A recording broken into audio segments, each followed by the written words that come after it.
I need a bit of help here to understand you clearly. I know the whole country needs you to pronounce yourself clearly.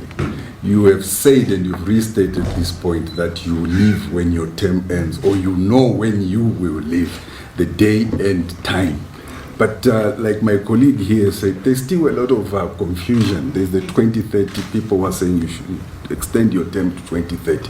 Can you state and pronounce your position clearly for the whole nation, for the international community, for us, so that when we write our stories, we have the proper information? What is your opinion? When are you leaving, sir? In fact, you are putting it very clear. Very clear. That I have 2 terms, and these terms are very definite.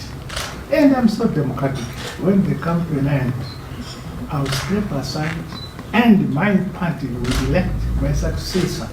That is as clear as day. Those who have other imaginations, it is a democratic society for people to dream. But facts will take